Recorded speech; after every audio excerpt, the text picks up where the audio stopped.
think we'll start, given that I've got a lot to talk about. My name is Aleksander Stensby, and I'm going to talk about the Elastic Stack, focusing on Elasticsearch and Kibana. How many people have heard about Elasticsearch? Good. How many people use Elasticsearch or have tried it? Not too many. Okay. Okay. So I'm not going to spend a lot of time talking about what Elasticsearch is in this talk, because I've done that way too many times. But I think everyone can follow along. I'm going to show you a lot of really cool things. But first, the mandatory slide. So I work in a company called Monocle, and I also work in a company called Klaveness, which is not related to the IT industry at all. It's a 70-year-old shipping company. And the examples that I'm going to use today is actually based on the shipping industry, which is a really old-fashioned industry. And we're trying to see if we can really improve the nature of shipping. So I'll show you some hands-on examples. I've been working with search since 2004, search and data analytics. And that is my passion. And that's why I'm talking about Elasticsearch as well. I'm trying to show you how we can use what's fundamentally is a search technology to actually do data science and analytics, not just text search, which is what most people associate with a search engine. So hopefully you'll leave the room later today with lots of ideas of how you can take the technology back to your work and apply it. So I use this slide every time, and I just love the story behind this. So everyone knows that this is the Mars rover, right? So this little fella here has been driving around on Mars for quite a while. This is the Curiosity. And in 2015, a few years back, I did a talk on Elasticsearch here at NDC. And I was really inspired by this tweet. This tweet came from one of the engineers at NASA, stating that now Elasticsearch is powering the analytical engine that they use for all the sensor data that they collect every day from the rover. So that's a huge amount of sensor readings every single day. And they do all of these surface monitoring, temperatures, atmosphere compositions, and all of these things. And everything is powered by Elasticsearch. And I thought, wow, that's so cool, because that's I can talk about how we use Elasticsearch for analytics, but you know, the power is really in the big brands that everyone know. So I don't think we can have a much better name than NASA up there. So traditionally, most people know that Elasticsearch is powering some of the most important tools that we have, and we wouldn't survive without them, namely Stack Overflow and Wikipedia. But in addition to that, that's obviously for document retrieval. So I'm looking for this, find that document in the haystack. That's essentially what a search engine does. What's cool is that over the last few years, the search engines have taken a step in the direction of data analytics. And that's what I'm going to focus on today. So I'm not going to talk about traditional search. I want to talk about how big brands are now using this technology to do really, really sophisticated data analytics. So, for instance, NASA, I've already mentioned. Walmart is one of the biggest grocery stores in the grocery stores in the US, and they have so many stores around the US, and all of the information about everything that they sell, they run through Elasticsearch. So they have a real-time analytical platform on what's being sold in every single store throughout the US. It's a huge amount of data. Now, I thought that I was working with pretty big data, but this is like on a different planet. Tinder, interestingly enough, their entire technology stack is based on Elasticsearch. All the matchmaking, everything that they've done is utilizing Elasticsearch. Geographical location, proximity searches, finding people near you. Everything is done by Elasticsearch. Netflix, they use a whole range of different technologies, obviously, but they also use Elasticsearch. Uber is another example. Okay, now you might think that I work for Elasticsearch, but I do not. I just love the technology. And I love search. So I've started working with Lucene back in 2004. Then I moved on to Solr, and I spent probably 6 or 7 years working with Solr. And then over the past 4 or 5 years, I've been using Elasticsearch. And I think this is the future. And I think it's my obligation and duty to tell you about all the possibilities that is in the technology, because more people should use it. Next time I want to see more hands using or having tried it, because it's really simple to get started. Okay, so this was the agenda when the NDC guys called me and said, can you talk about Elasticsearch? And I said, yeah, sure, I can do that. Elasticsearch 5 was launched earlier this year. That's a good topic to do. But then 2 weeks ago, they launched version 6 alpha in technical preview. And I thought, well, it's no fun talking about old technology. So I had to redo my whole presentation. So, excuse my French, screw that. I'm going to talk about Elasticsearch 6 Alpha 2 today. So I'm going to do a lot of live demoing, and everything will probably not work perfectly. So I'm excused by using the alpha version, right? Okay, I'm going to focus on Kibana, because that's really a great tool. Last time I spoke about this 2 years ago, I said there's a lot of potential in Kibana, but there's also too many limitations. So we had to build our own dashboards. We had to build our own tools. Now, I think Kibana has come to a point where we can start using it.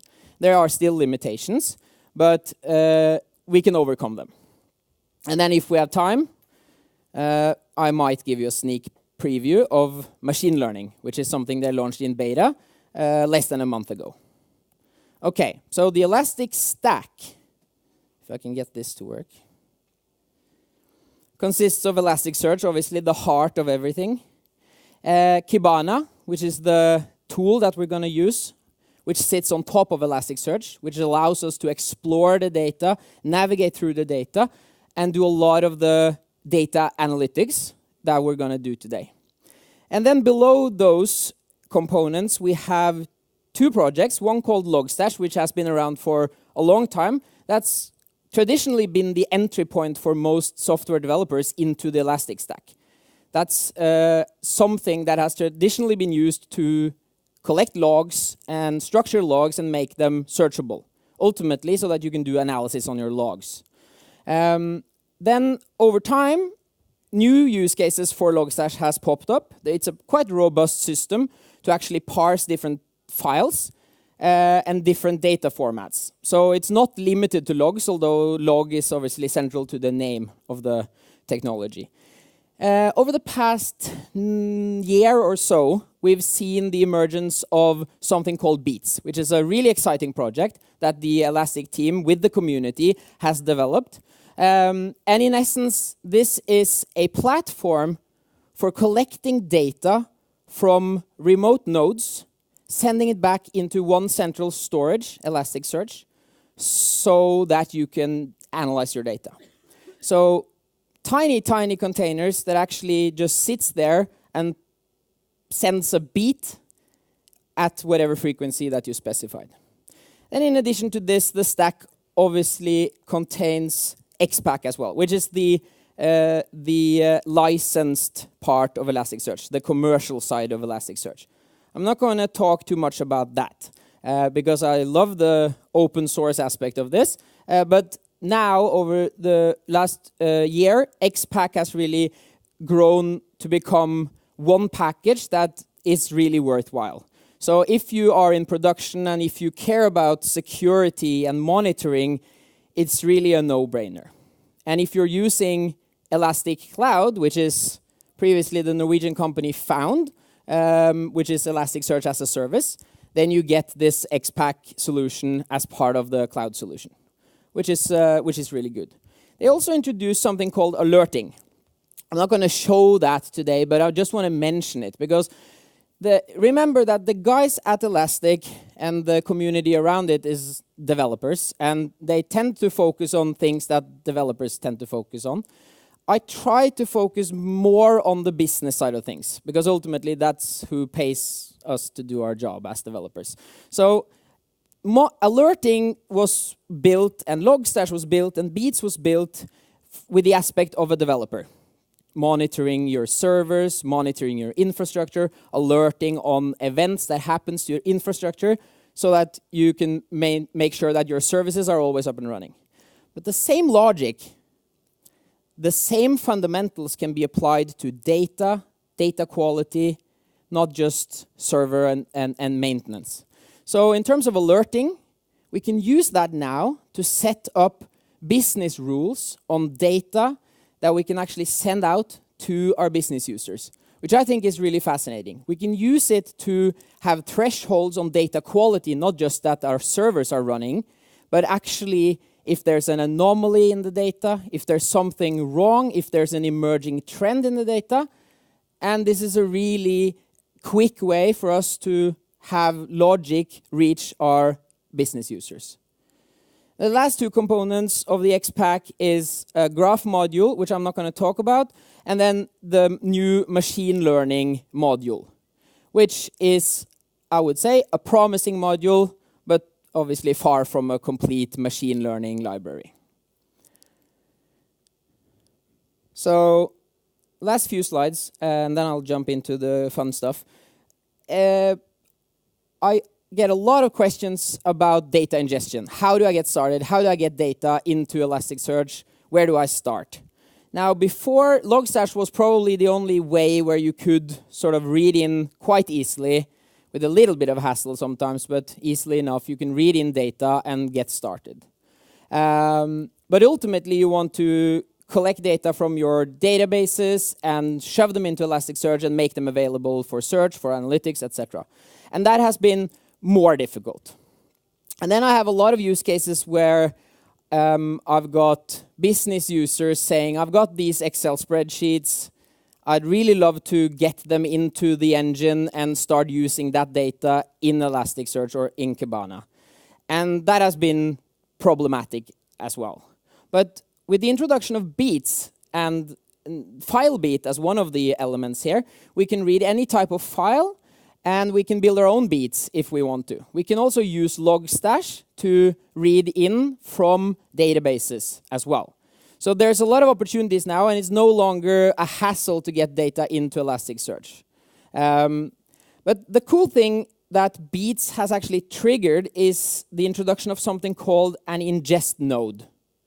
An Ingest Node is essentially a part of Elasticsearch, the core system of Elasticsearch, that allows you to define a pipeline of processors, essentially allowing you to do the transformation step that we haven't done before. So essentially what you do is you read in data, and then you can apply rules easily before you actually store the data in your index. That means that you can transform a raw data set, you can enrich it, but it comes at a cost, obviously. But basic things you can do very easily, and it comes with something like 20 out-of-the-box processors that you can start using. One of them is a grok processor, which means that you can essentially use any grok pattern to transform your data.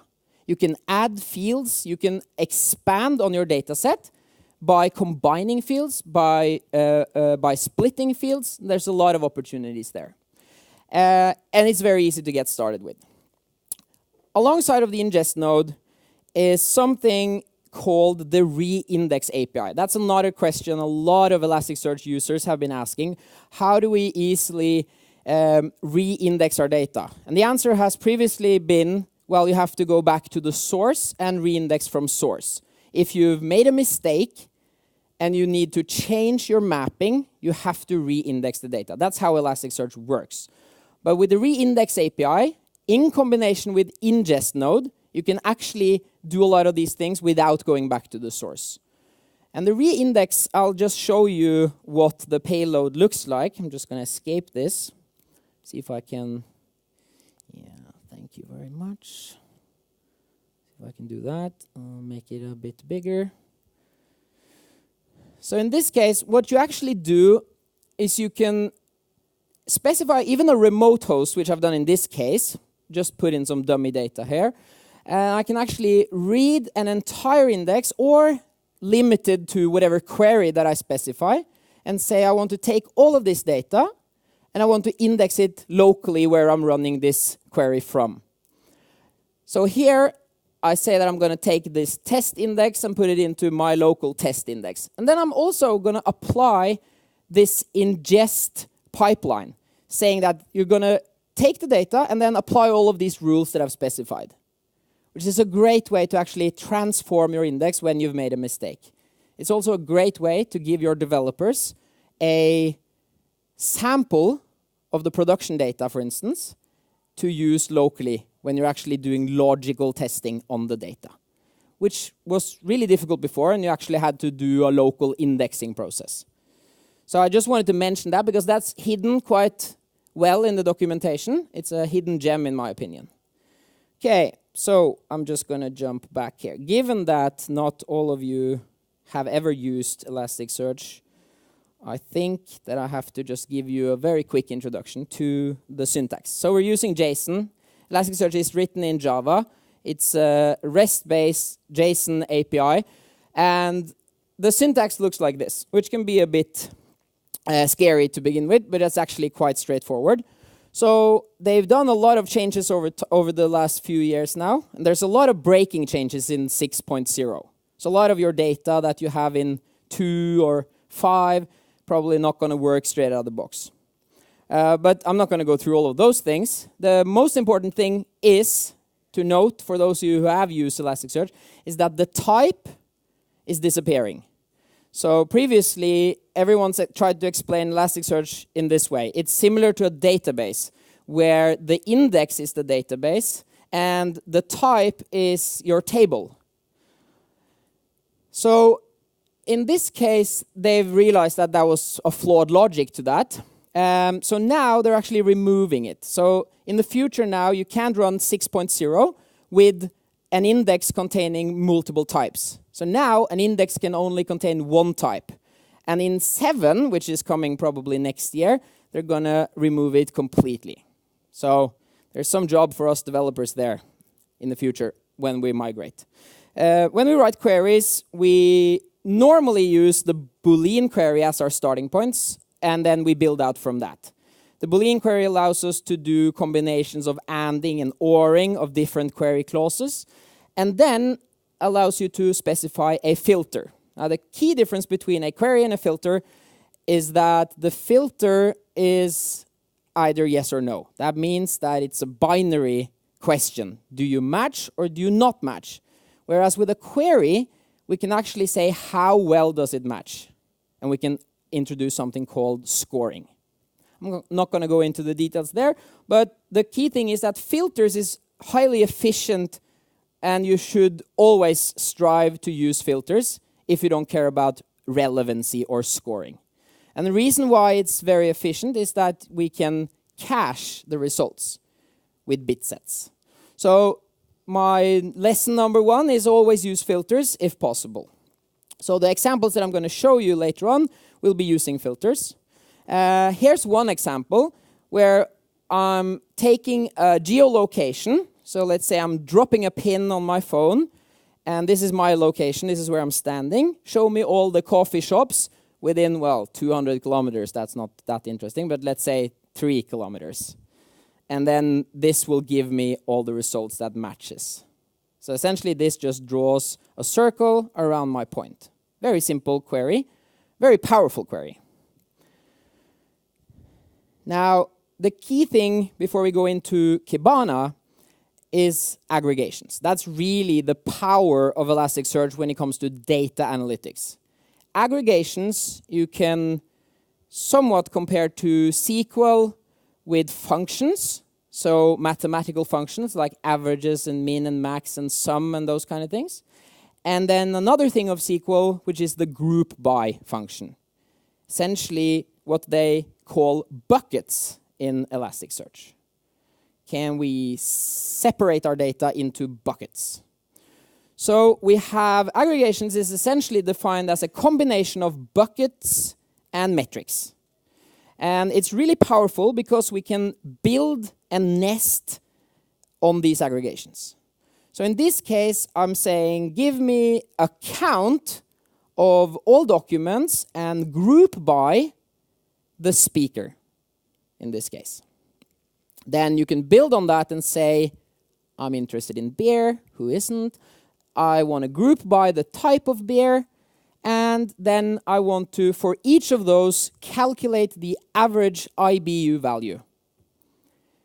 And the result would then give me all the different beer types like brown ale, IPA, etc., and then a number for each of them. So if I had 10 IPAs, I'd get the average number of IBU values from those 10 IPAs. Now you're not impressed yet. Okay, so in 2.0, Elasticsearch introduced something called pipeline aggregations. And this is where it starts to become interesting. Before, the developers was required to actually solve this. So you could do your query, you could get the buckets and the metrics, etc. But then if you wanted to actually calculate something with the results of those aggregations, you actually had to do that in code or in Excel afterwards if you took it out.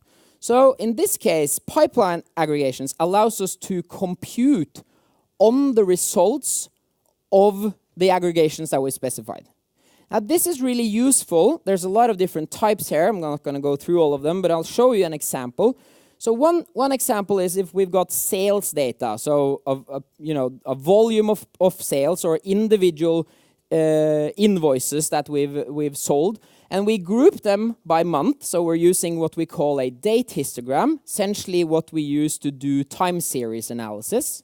And then what we're going to do is we're going to do an aggregation called sum, which is a metric aggregation. So for every month, we're going to calculate the total sales. So then we can display that as a bar chart or a line chart or whatever, where you see how much you sell every month, right? But then it would be really convenient for me to also be able to display a line on my chart. My front-end developer is nagging me and saying, can you also give me out of the box an average line calculated based on this data? Not very difficult to do in code, obviously, but convenient to get that. So here, I'm actually doing an average bucket, and I'm saying I'm going to use these sibling aggregations, because this is defined on the same level as the root aggregation, and then I get back the data. This could be used, for instance, when you're doing like temperatures and you want to do, rather than an average bucket, you do a max bucket or a min bucket, and then immediately you get those values out. The highest number, so the warmest month or the coldest month in this case. I'm going to skip past this, but you can also do moving averages. You can also do something called cumulative sum, which means that it can stack up over time. So you can do something like this. Total sales by type of car, for instance. So I'm going to show this in Kibana. Okay, so I'm just going to jump over to Kibana, and I'm going to do two different data sets. The first one is a quite... Oh, sorry about that. See if I can get this.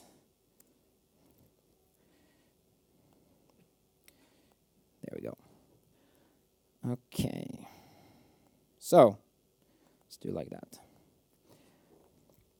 Two different data sets. So the first one, we're going to look at a data set that has been used quite often. It's an open data set that anyone can go download, and it's a database of accidents, traffic accidents in New York City. I've done extensive work for the fire departments in Norway, working with a lot of data on all fires and accidents and everything that the fire departments do across Norway. Somewhat similar, but much more complex data, and obviously sensitive data, so I can't show that. So I figured that I'd show you an example of how we can use this data instead, which is something you can download as well. So the data structure is not too complicated. I'll skip down here and see if we can zoom in a little bit. It's got quite a lot of data. It's got geolocations, which I'll come back to. It's got some different tags, so it's categorized by the borough, etc. The type of car involved. In this case, see noisy data, which is not uncommon when you work with data analytics. And then you also have some calculated numbers. So number of people killed, number of people injured, number of bicycles bicyclists killed, injured, etc. And obviously, this is a good starting point to do some statistics. So what I want to do is I want to show you how easily we can do this in Kibana. How many of you have ever tried Kibana before? Good. Okay. Have anyone tried Alpha 2 of version 6? Okay, good. There's a lot of really cool stuff in here. So you'll recognize some of this, obviously. But I'll start softly, and I'll do like a very simple thing first. So I'm going to do a histogram. So I'm going to do a bar chart over time, and I'm going to utilize what we call the date histogram. So I go into Kibana, I select the visualization that I want to use, click on this, and I select the date histogram. That's the starting point. Automatically detects the date field. If there are more, you can switch. So I'm going to use this, the timestamp. Now, in the upper right-hand corner, I can choose what time. That's a bit difficult to see, but you can probably see it. It says last 5 years. So I can change that easily. But for the purpose of this demonstration, let's use 5 years. Now, I've got a time series. It just gives me the total number of accidents, in this case, by day or month, probably. Let's see. It's automatic, so I can change that. And let's say we want to do monthly. So I just do that. And that was monthly. Okay. I can also then do yearly if I wanted to do that. Then I get a total number of accidents per year. And my data might be flawed because this actually started in July 2014, I think. So we're not going to get a full data set. And Kibana cleverly indicates that there's probably something wrong with this data. So you can see there's like a gray bar here saying that, well, this actually doesn't look like it's a complete data set. And this one isn't a complete data set. And it also shows you that when you mouse over. So they've added a lot of neat little features here. Now, I said when we do aggregations, we can do nesting. And we can also do other things than just counting. So let's do a function. If we were to code this with a JSON request, we would have to do a date histogram. And then we would have to nest a average or sum calculation inside of it. Now we can do that with just point and click in Kibana, which is quite convenient. So I'm just going to click here, y-axis, by default says count. I'm going to change it to sum. And then I'm going to select the field, and I'm going to do number of persons killed. Very dramatic. Okay, so let's just have a look at that. So that's the number of people killed in a car accident in New York per year. So it's a positive trend in that sense. It's dropping down. Then I can also do something cool. I can split that by the type. So you recall that we had a tag in the data set that said type of vehicle. So I can actually say how many were killed divided by the different type of vehicles involved. So I'm going to just do that right now. I'm going to add a sub-bucket or a sub-aggregation. And then I'm going to say, I'm going to split each of my bars. And then I'm going to do a terms aggregation. That's essentially the group by function from SQL, which you will recognize. So this is something you normally would use on a field in your data set that is somewhat limited in the number of potential values. Because obviously, if this is a free text field, it's a bit more difficult to run that calculation. So normally you do it on tags, on properties like the boroughs, etc. So I can start with that and say borough, and then I'm going to do play. And then I see, I'm going to zoom out a little bit, I can see where most people get killed in New York. In car accidents, or in traffic accidents is what they call it. So here you see Brooklyn is the biggest sinner of this. And then I can also do, like we said, we can have a look at the type of vehicle. So I'm going to do vehicle type down here from the drop down. And then I'm going to just do play. And then I get passenger vehicle. Wow, not too surprising. And then I got bicycle up here. So no people killed in 2015 in a bicycle accident, as it appears there. Okay, Now, this isn't too exciting because you've seen this in previous versions of Kibana as well.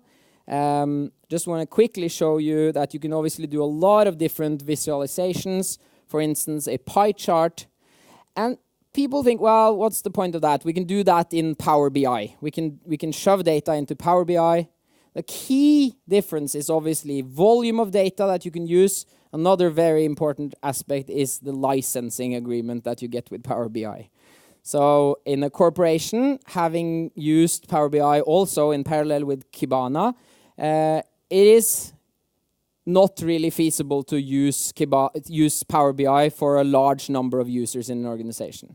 But that's obviously not the most important part, but I love to talk about open source. So in this case, the most important thing is actually the abilities we have to do really advanced combinations of queries, which you can't really do in Power BI. So you can do simple filtering on and off. It should match this value or that value, etc. It could be this time span, etc. But once you actually start introducing things like geodata, once you start actually doing aggregations that we have seen now starting to nest that, Power BI falls short. And obviously the other aspect which makes me love this is that we can take whatever problem that we can't solve here and easily do it by talking with the developers and say, let's do this. There's a JSON API. We're just going to write a query, and we're actually just going to solve that problem. So the cool thing is, in its own, looking at a pie chart is not really that interesting. Well, we're going to do it anyway. So I'm going to do a terms aggregation, and I'm going to do it on this vehicle type. I'm going to do top 5. I can change that and say I'm going to do top 10. So now I have a pie chart, but I could do that in Excel, of course. The thing is, this is an interactive pie chart. I can use that, essentially I can use that as a filter in my dashboard. So I can use that to toggle on and off values. And I'll show you how this comes together once we build our dashboard. I want to do one really important thing, and that's what's completely new in Elasticsearch 6. And that's called the Visual Builder. I think this has been triggered by a development called Timelion, which was introduced 1.5 years ago, which focuses on time series data. There's a lot of limitations on look and feel and advanced charting in Kibana. This is the first and the major step towards making it much more customizable. So I'm going to show you some cool cases using the Visual Builder. Now, we're still looking at this accident data, so I'm going to just start doing the same thing I did earlier. I'm going to do the sum of number of people killed. And I'm going to actually just say that I'm going to limit this to my index called NYC traffic data so that I don't have to choose all these. And then number of persons killed. Okay, so this updates automatically. Once I do anything, essentially, it'll change. I can then do another time series here. I can obviously say number of people killed. And then I'm going to do another one which actually adds up. So you remember I mentioned this cumulative, the pipeline aggregation, which allows us to use the data from a previous aggregation to do a new calculation. Now I'm going to do that. So I'm going to actually say down here, I have to start by specifying the sum one more time here. So I'm going to do number of persons killed. And then I'm going to add another metric. Now you'll notice on the side here that the little I symbol is now only showing on the bottom line. So the previous one is not going to be displayed. So it's the last one here, this one here, that is going to be displayed. So this one, okay? So what I'm doing now is I'm actually going to use the value from the previous one, and I'm going to calculate the cumulative sum. So I'm going to use that sum to calculate, and I'm going to change the color so it's a bit easier to actually see it. All right. Now, obviously, that's on a completely different scale than my previous green line, so that's completely disappeared. Now, we can also introduce a secondary axis, so I can do that here and say, yes, do that on a separate axis. So, I mean, it's not magic yet, but at least we're getting data, we're calculating on the data, and we can use this to do pretty powerful visualizations. Now, the other thing that we can do is actually add annotations to our data. So I've cheated, conscious of the time that I've got left, so I'm actually going to move over here, and I'm going to have a look at one that I've built earlier. So I'm going to show you this one. Now, this essentially shows the cumulative sum that I did just now as a line rather than this filled area. You can edit that, you can change the type of charts, etc., just by going to the options tab here. So I can do that here, and I can just change this to say fill 0. So that means that it's not going to be anything below the line. Now, the interesting part here is that I can actually introduce what I've called annotations. Now, annotations is information that can help the user make sense of the data. Now, these aren't just random lines. They're actually specified by a rule that I've written. So what I've done is I've said, on this index, I'm going to query something, and I'm saying, give me only the results where there has been more than 3 or more people killed. So that means, essentially, I'm trying to identify the major accidents, where there's been a really significant car crash with a lot of people involved. So I'm just saying that number of persons killed should be from 3 to star, which means anything including 3 and above. And then I say I want to show this as an asterisk or an exclamation triangle on the chart, which you can see here. And then I'm also saying that I would like to have some text if I mouse over. So I'm just saying the number of persons killed, people killed in single accident. So if I mouse over, this says 3 people killed in single accident, June 25th. So, I mean, these things, yes, we could obviously do that by programming, but this would take quite a bit of time for us to actually put that together. Now, jumping forward, if I just put all of this stuff into a single chart, I'm going to do one more, which I think is neat. I'm going to do this on accidents. So what I've done here is actually a bit interesting. So since we can do more advanced calculations rather than just sum and averages, we can also do like the first order derivation, the second order derivation. That means that we can calculate the slope of a chart. We can calculate how much change there is in our data. We can also then do that again and compare it against one of the other data series that we have. So let's say we're doing an average, we're doing a moving average, and then we're doing the actual. And then we're going to compare that and see how far off is it from the moving average. And this is like a very, very basic way of doing anomaly detection. You can use this to do data quality checks, and you can use this to essentially see if you're doing the performance monitoring of your servers. You can see if you're over-consuming memory, if you're above a threshold, below a threshold, etc. And you can easily indicate that on the chart, like I've done here. So I'm just plotting red circles if it's above a certain rule, and the rule I've specified down here. So here I say, if my count is bigger than the moving average, the count minus the moving average is bigger than 200, then it's a significant anomaly in my data, then I want to indicate that. If it's much lower, meaning that this day there has been really, a lack of accidents, I would expect more accidents, then that's obviously a green circle. So I can combine these things and make powerful visualizations. Now the cool thing is then if you put that all in together, and then we're going to see that on a dashboard. So in this case, I'm just going to remove some of the filters. So now I can use metrics, which just does averages or sums or whatever you specify, put them on the dashboard. I can change my time series. If I want to, I can obviously zoom in on a portion of the data. Everything is obviously updated and changed accordingly. And this, you don't have to be a developer to use this, right? This, you can give to your business users. They can start using it. They can make sense of the data, they can explore the data, and I think that's the key. It's our duty as developers to make data available to our users. Because we're the bottleneck in solving problems in the day-to-day business. We're the bottleneck because we have limited capacity, and we've got our roadmaps, and we've got our sprint priorities. And the business users, they don't want to sit around and wait, until we have capacity to prioritize them. They want to work on solving the problems that they have in their day-to-day job. And I think this is a great step for us to make the data available, the capability available, and once they've solved somewhat the problem, they can come back and have us automate it.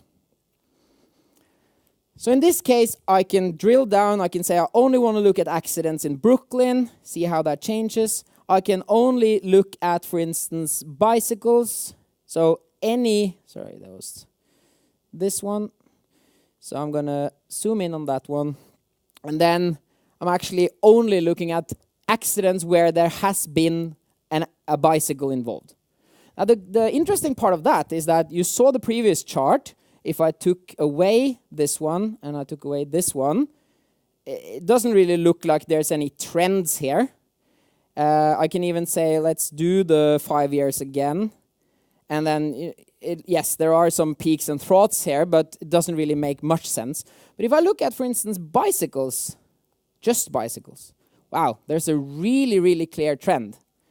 And obviously, this has to do with the weather and that they don't bike in the wintertime. But, it is cool that we can easily spot these trends.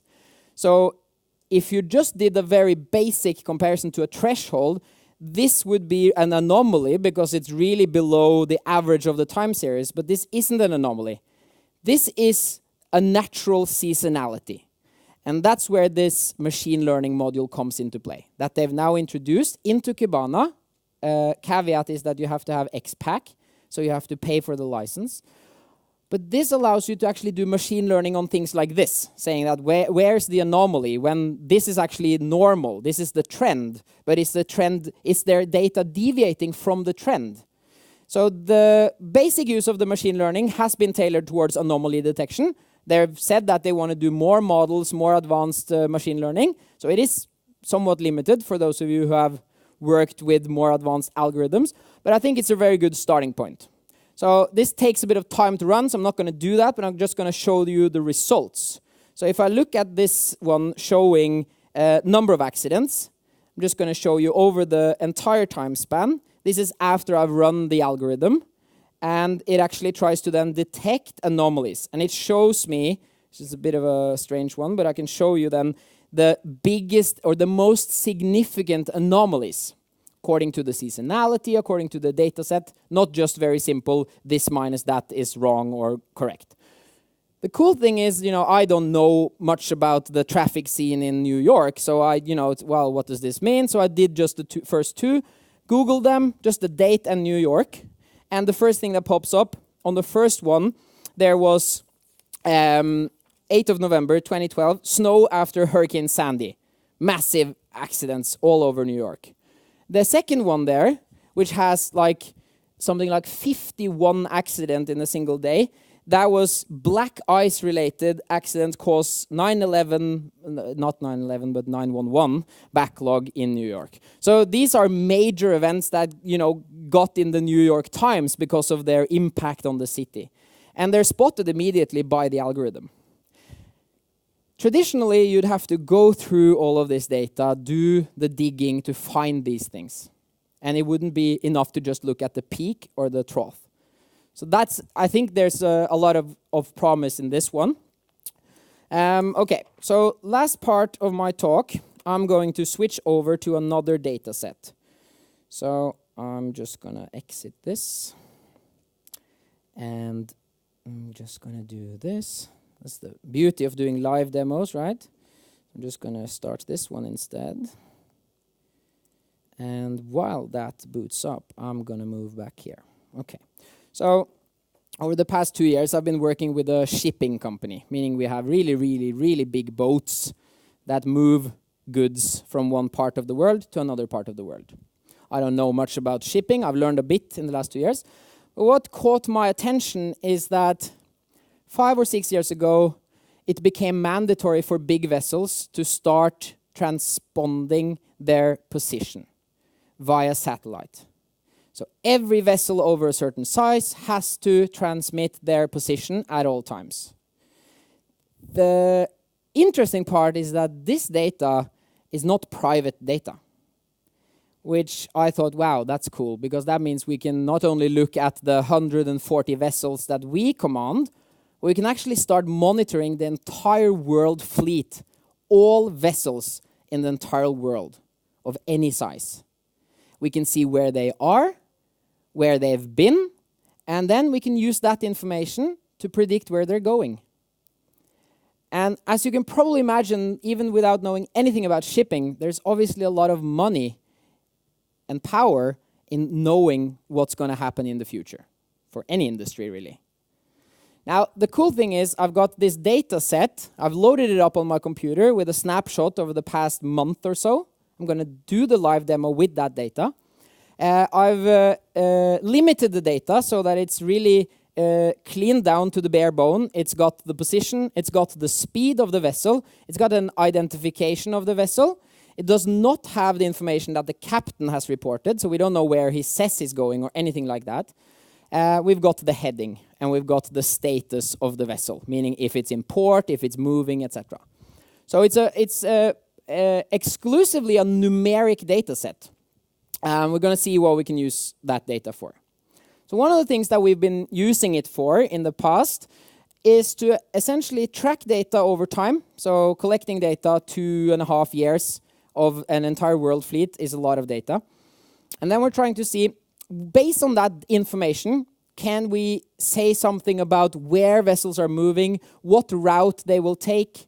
And keep this in mind, today all routing on vessels is done via a predefined route. So they say, this is where you're supposed to go.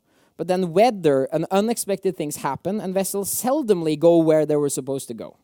They deviate. So we're tracking where they actually went, not where they were supposed to go, but then we can compare. So we can use that to also give better information on when should we expect the vessel to arrive. And this is critical information to all of those people that owns the cargo that is on board the vessel. When is this vessel going to arrive? Based on its current position, its current speed, when is it going to arrive? So we can use Elasticsearch to calculate that. And the beauty of Elasticsearch is that we have all of these filters. We have all of this data about the vessel. Now, the examples I'm going to show you doesn't have the enriched version where we can say that this vessel is of this size, it's of this name, etc. It's just anonymous data. But in our data set, we've combined that. So we know how big the vessel is. We know the carrying capacity of the vessel. We know a lot of data about the vessels. And we can use that in addition to saying, my vessel is in position P5. Give me all other vessels who's ever been in this position. Give me all of those vessels that have come from the same place where I came from. So take one step back in time and look at P4. Now we've filtered out quite a lot of vessels. Then we can add other filters and say, I only want to look at those vessels that had this speed. I only want to look at vessels of this type, of this size, etc. To narrow down our data set and then calculate the distance, the time, etc. Which is really fascinating. And then you can zoom down, obviously, because this was like at a very, very high level, counting the number of vessels in different areas. We can also drill down, really, really down to information about the ports, because there's a lot of costs associated with what's happening in port. There's waiting times, and that costs money. So last 2 months ago, we had 2 vessels, and this is probably boring for you, but anyways, I thought it was interesting. 2 months ago, we had 2 vessels in Brazil. They were going up in the Amazonas River. Crazy how far in they can actually go with these big vessels. But they ended up with a waiting time. So they couldn't do what they were supposed to do. And then the cargo owner or the receiver has to pay for the waiting time. For a vessel of that size, they pay something like $20,000 per day. We had waiting time of 45 days. 45 days. Now, being able to optimize and know and predict that this is going to happen, you might as well slow down, spend half the amount of fuel, which is going to cost you much less. You know, these kind of things, optimizing this just based on AIS data and using Elasticsearch, which I think is really, really cool. And then you can drill even further down and look inside the harbor, look at what berth, which is it's called, is this vessel versus that vessel. Where's the waiting time? What's the loading time on this berth with the crew that works on that berth versus this one? A lot of information that we can actually extract from there. So I'm just going to show you now the last minutes that I have left. I do have a few minutes left, I think, even though they're applauding in the other halls. So I'm just going to jump in here, and I'm going to have a look here. Yeah, sure. Okay, so let's have a look at this. Okay, so here I've got my location data. I've also got another index called port. So this is just a port database, meaning that it's a database consisting of all the different ports in the world that we care about. And then within those, we've got the position, we've got a polygon, which is a shape saying this is actually the port. And within that, we can actually have polygons for each of these berths so that we can actually say, I want to look at berth number 5 in this port. Now, I can use that and I can easily visualize that on a map. So I'm just going to show you quickly how we do that. So we can do a coordinate map, which is something we have in Kibana. Then I'm going to do the port index. And I'm going to do geo-coordinates, and you can obviously write a JSON query for this as well. And I'm going to select the geolocation field. I'm going to click play. Now, I got, you know, a grouping of ports around the world. You see, some of them are bigger, meaning that there are more ports in that area. I can zoom in and look at a specific area. Let's do one of these where there's more than one. So let's do it down here. And then you see that I've got several of these ports around here. Problem is, I can't really tell what this is. This is just like, yeah, there are 2, and here's 1. So if I do another visualization called a data table, which we have here, I can do the same thing. I do port index, and then I'm going to do a terms aggregation on the field port name. Now, essentially, this is just going to give me a list of ports. Now, 5 in this case. But the cool thing is, if I put them together in a dashboard, so I do port dashboard like this, I've pre-built this. I'm going to just switch off these ones. Yeah. I'm going to delete this and this. Now, I've got one map here which shows me the positions. I've got another map which is new in 6.0, which allows me to actually do the country codes. This is like a convenience map, really.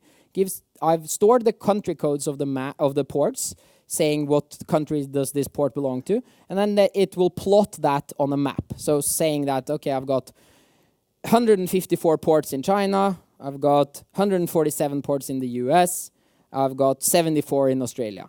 I don't care about the rest of the world. I only want to look at Australia. I can do like that. And then I limit my view. I can click here, and it'll jump to Australia. So it's quite easy to actually navigate the data now. This wasn't really easy before in Kibana. But now I can combine these different visualizations to navigate my data. I can then zoom in, and I can say, well, I only care about this part of Australia. So I'm going to zoom in on that, and then I see the list. Now, I really want to go down and look at this one and see what is this port here. Well, that's Kwinana. It's one of the ports there. Now, this is just like a database. So this, yes, you could do this in Power BI or whatever. But the beauty here is that we have 2 indexes in Elasticsearch. We can have as many as we want, obviously. And in Kibana, we can actually query across the different indexes. So what I want to do is just show you how I've actually combined my location data, my AIS data, and I've put it into one dashboard where I look at both the port data and the location data. So here, I'm actually just going to remove this query for a while and then have a look at that. Now here, I'm actually looking at all the different vessel positions. So that's a pretty noisy map. Here I'm still looking at the same port map that I was looking at earlier. Now, if I want to, one common use case is to say, show me all the vessels that are in this particular area. So I can do that by just drawing up a polygon. So I can say I want to give me all the vessels that are somewhere in Brazil. I'm doing obviously this very rough like that. So then that limits it down to all vessels who's in my data set 1 month has ever been in Brazil. Now, vessels move, obviously. So this gives me the vessels that has ever been there. I don't know when, I don't know, the timing, unless I go into the data. But what we can use that for, and I'm just going to make it a bit more explicit. So I'm going to jump down into one of these ports. Let's do one of these in Australia. So I'm just going to zoom down here. And I'm going to zoom in here. And I'm going to do, I'll do this Quinana one. And then I'm going to draw, now I'm going to crash the whole computer. Okay, let's do like that. Okay, so I've limited that. I have to remove my other one. Now I'm getting those vessels. That's 10 vessels. That's not too many vessels. Now the beauty is I've got a data table here showing me the ID of the vessels. So I can actually scroll down to my table here and I'm going to just export that table. Now I'm cheating a little bit, but I'm just doing that in Excel. Okay, so I'm just going to, since I have so little time, I'm just going to blast through this. Bit tedious, but okay, let's do like that. I've got a list of 10 IMOs. I could do like the 193 that I saw earlier. Just going to do it for these ones.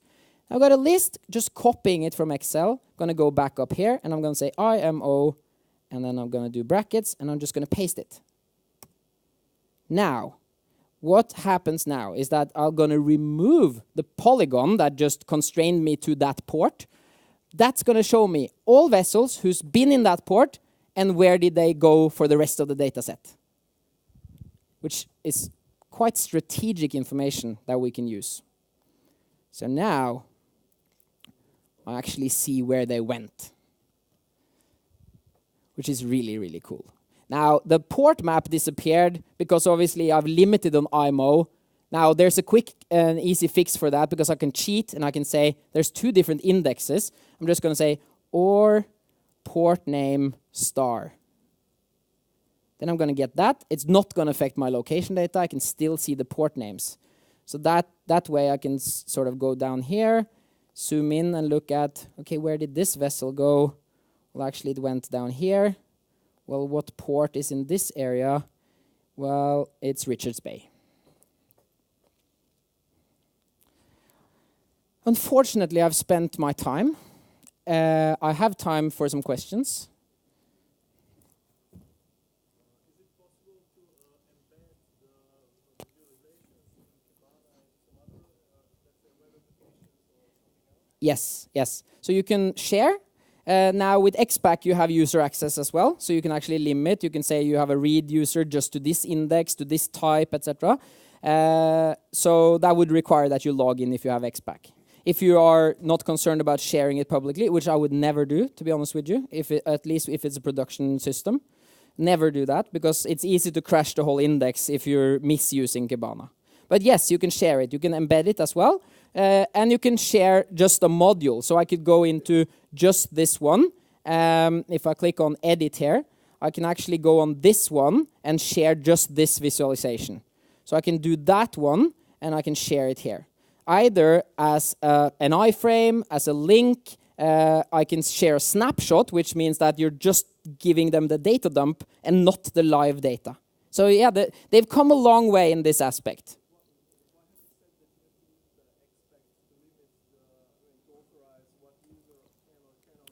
Because you have much more granular user access with XPack, which you don't have in standard Kibana. But what about for public data returns, so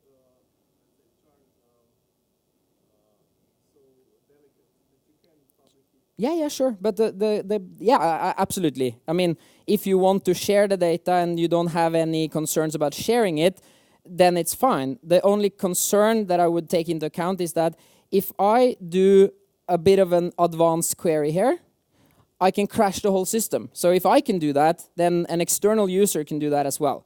And that's not just crashing it for my session, it's actually crashing Elasticsearch. So I can do that right now if we wanted to, what I do is actually say no limitations, no filters, and then just scroll down and then do the calculation down here. On this level, now it's going to try to plot and actually do the aggregation at a level that is so granular that my computer is most likely going to run out of memory. If I can do that, then anyone can do that, right? So that's my only concern by essentially giving like a full access to anyone that, you know, publicly. So actually it survived, but yeah. Okay. Yeah, sure. Any other questions? No one? Come on. Must be some questions. Well, okay. Thank you very much.